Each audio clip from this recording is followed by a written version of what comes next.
Bonjour.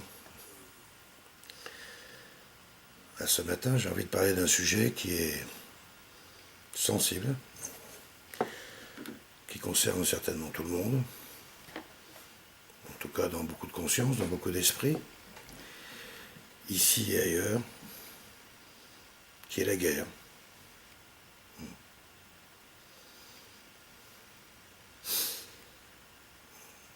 Cette semaine, j'ai écouté, comme j'écoute assez souvent d'ailleurs, des conférences sociologiques, politiques, nous exprimant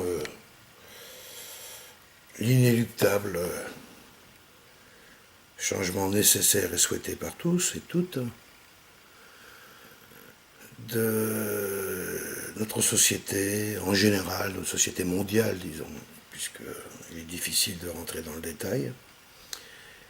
Et pour nombre de regards, tout le monde arrive un petit peu à la fin, comme quoi la guerre est la solution. On va vers une guerre, c'est-à-dire, j'ai le sentiment, lorsque j'entends toutes ces réflexions, mon premier sentiment, c'est que beaucoup de gens, quelque part, estiment qu'on doit être trop. Il doit y avoir trop d'humains. Parce que la guerre existe déjà. Il y a plus d'une trentaine de pays dans le monde qui sont en conflit militaire, il y en a au moins autant qui sont sous les affres d'une guerre précédente. Donc de dire que nous allons aller vers la guerre, c'est... Ceux qui font la guerre, quelque part, peut-être vont la subir eux-mêmes. C'est bien de ça qu'il s'agit. Alors j'aimerais exprimer un peu ce que c'est que la guerre. Non pas que je la connaisse particulièrement. Je suis trop jeune pour ça, tant mieux. Et je ne suis pas africain. Mais je suis allé en Afrique à l'époque où, à des post-événements guerriers, comme l'Ouganda par exemple, et j'ai vu les dégâts que pouvait entraîner un conflit militaire armé, hormis l'assassinat des gens, puisqu'une guerre c'est un assassinat officiel, tout simplement. Hormis l'assassinat des gens, en général celui qui est le plus armé tue celui qui n'a pas d'armes. Ça c'est les guerres modernes. Les guerres modernes ne tuent pas les soldats, tuent les civils. Alors, les civils, je ne sais pas trop ce que c'est qu'un civil. À vrai dire, c'est quelqu'un qui n'aurait pas un uniforme, a priori. Mais aussi détruire les systèmes électriques, les routes, tous les points de communication, l'eau, les points d'eau, les écoles, les hôpitaux. Enfin, détruire quasiment tout, quoi. Et les populations se retrouvent bien souvent plongées quelques décennies, voire quelques siècles en arrière.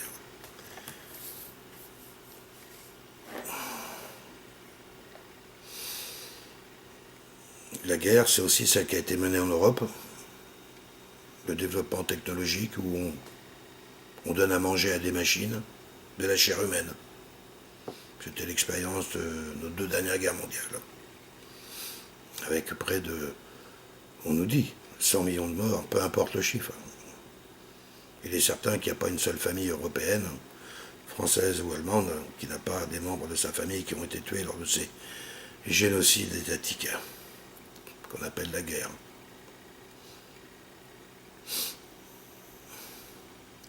Et aujourd'hui,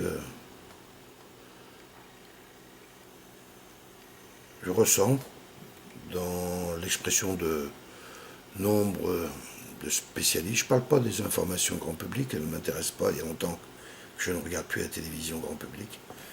Je sélectionne les gens que j'écoute. J'ai appris à les connaître, il y en a que je suis aujourd'hui, d'autres que je ne suis plus.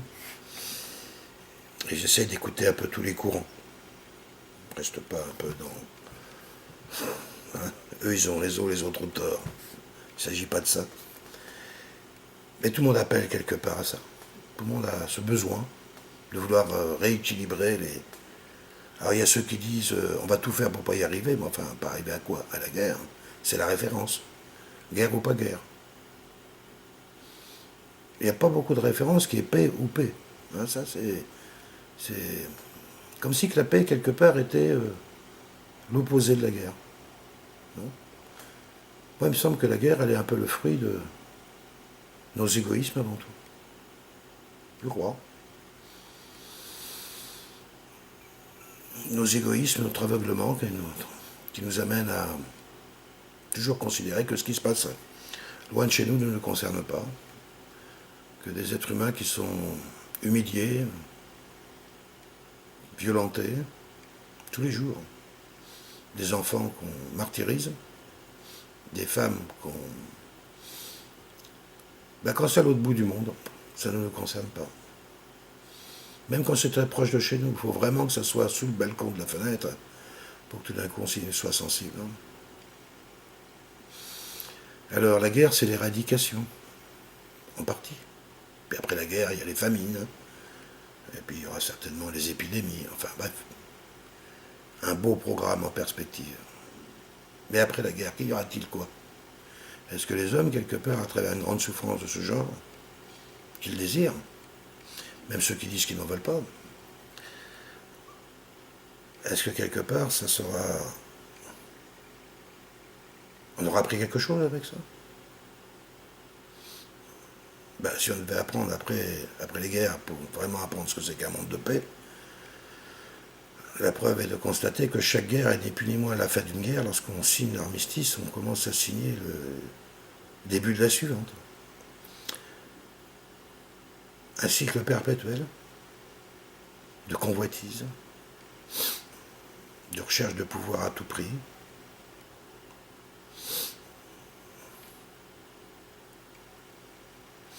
Alors, j'écoutais un jeune Suisse très intelligent,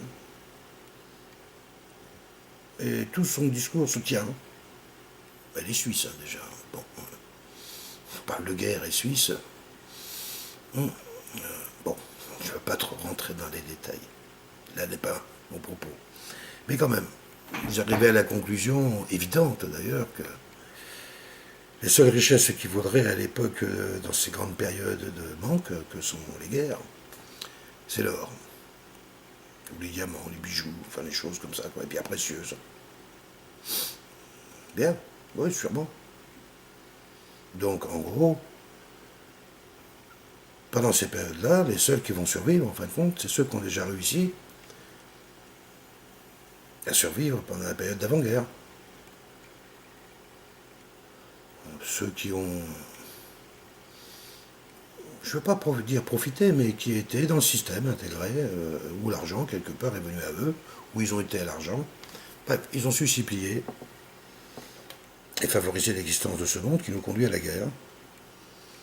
Et eux, ce seront les survivants. Tous ceux qui l'auront subi, soit par stupidité, crétinisme, ou alors carrément parce que, comme nombre d'entre nous, on n'a pas le choix, devraient disparaître. Et les générations suivantes seront de plus en plus le fruit, le reflet, peut-être, d'une descendance de personnes qui ont été toujours des sortes de survivors.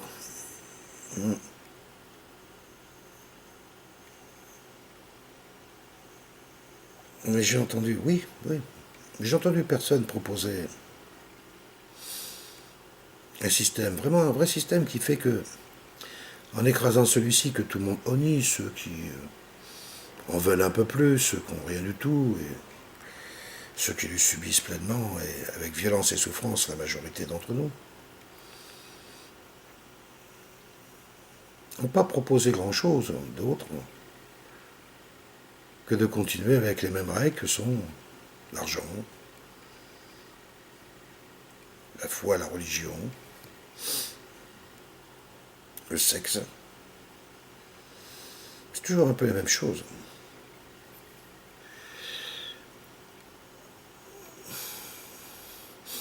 Oui, j'ai fait le chemin spirituel. Je me suis souvent posé la question, sûrement comme d'autres. Ici naît la guerre. Eh oui. Je suis totalement démuni. J'ai pas besoin même d'attendre la guerre. Hein. Il ne faudrait pas grand-chose pour que je vienne à plus avoir les moyens de subsistance. Aucun. Zéro. La soupe populaire dans un premier temps, si soupe il y a. Et puis, le grand froid et le dos. Pas catastrophique. Loin de là. Je m'organise pas trop ma vie comme ça, par rapport à ça.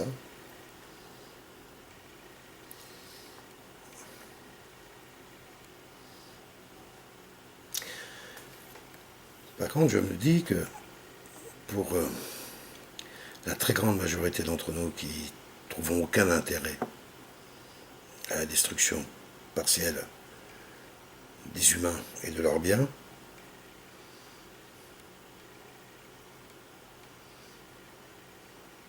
quelle attitude avoir face à l'inéluctable violence qui conduit directement à l'abattoir?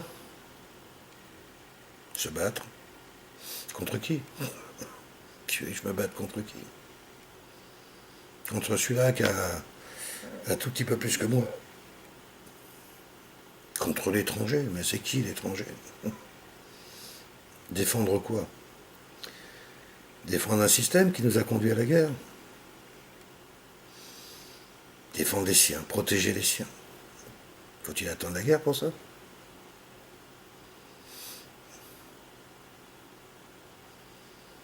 Moi, j'aurais tendance à dire que la fleur sans fusil, je serais content de partir. Hein. Oui. Pour notre aventure. Pas dans ce corps. Pas dans ce corps.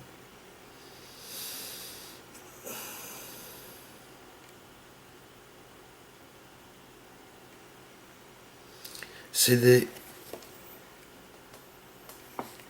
à la peur de ces conflits rend ces conflits de plus en plus évidents.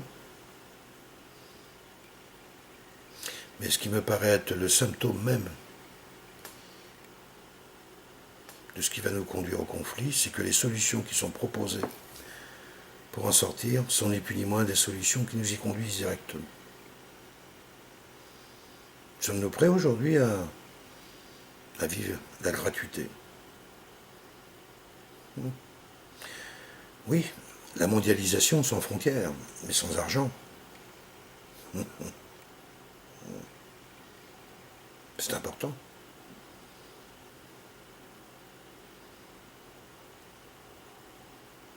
Sans religion, c'est souhaitable. Sans sexisme, minimum, au minimum. Sommes-nous prêts à vivre ça dans notre quotidien? Chaque jour, avec nos voisins, nos collègues de travail. Le faisons-nous vraiment? Ou avons-nous toujours cette idée au fond de nous, typiquement humaine, et certainement honorable, même très honorable, qui est que le monde débute après les miens. Mes enfants, mon mari, mon amour, et les autres. C'est juste, sûrement. Pourtant, dans ce qu'on aime, oui, on aime ses enfants, pas toujours d'ailleurs, même peut-être pas beaucoup, à vrai dire. On aime ses enfants, on aime son mari, on aime sa compagne, mais l'autre, moi, c'est ça l'amour. L'amour à condition.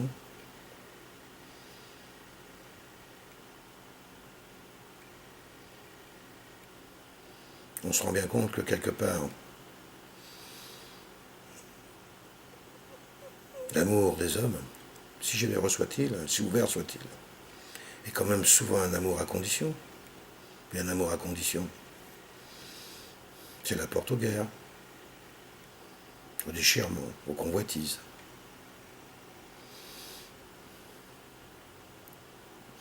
Lorsque le cœur est ouvert, je sais pas, ma femme, que j'aime, mon fils, que j'aime, ma fille, que j'aime, et mon voisin, c'est tout le monde. Ma capacité à aimer est ouverte à tout ce qui vient dans mon énergie du cœur. Tout, sans distinction.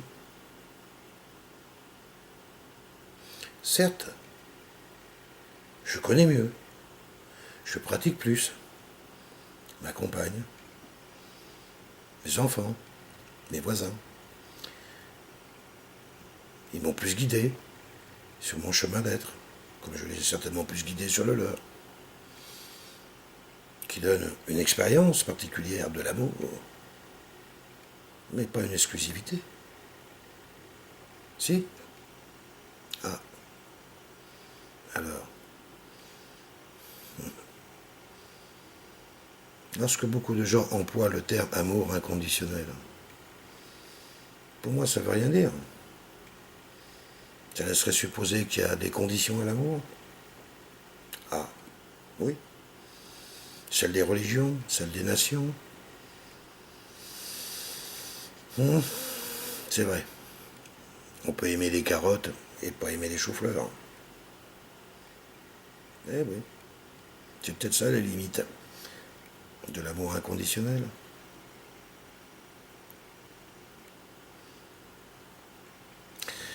Voilà où étaient portées un petit peu ce matin mes réflexions suite à deux belles conférences très intelligentes. Formidable intelligence que les hommes peuvent avoir lorsqu'ils expliquent le monde. Moi le premier d'ailleurs. Lorsqu'on explique les choses, ces histoires là, qui défilent dans notre esprit sous forme d'images, d'émotions, de sensations, qui nous donnent ou de la paix, ou de l'inquiétude, parce qu'on est gourmand aussi des inquiétudes, surtout lorsque c'est notre nature profonde, et que c'est fait avec talent. C'est beau. J'aime ça. Mais après, maintenant, tout de suite,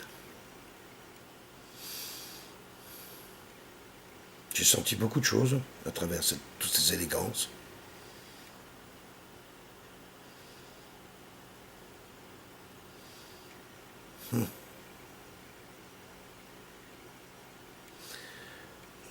Je ne suis pas inquiet, hein. Je ne suis pas en train de vous faire un coup de blues, nullement.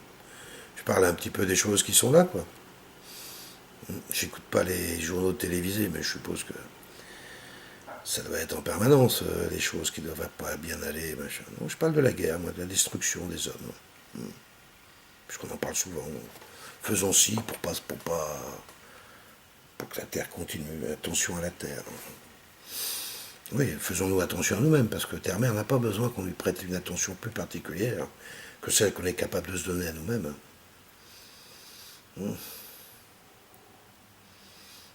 Il lui suffira juste de se gratter un petit peu le haut de l'épaule pour qu'elle répare ses blessures. Et nous. Pour moi, Terre-Mère, un jour ou l'autre, une petite jeune fille, elle va rencontrer un pote, un copain. Car à mon avis, là, les humains, on ne pourra pas être témoin, en tout cas pas de près. Garanti. C'est une autre histoire. J'aime les histoires. J'aime les belles histoires. À vrai dire, la guerre peut-elle être une belle histoire? Il faut croire que oui, puisqu'elle se répète sans cesse.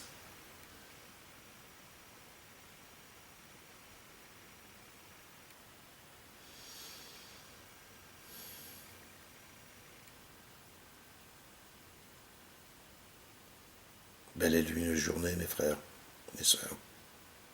Bye bye.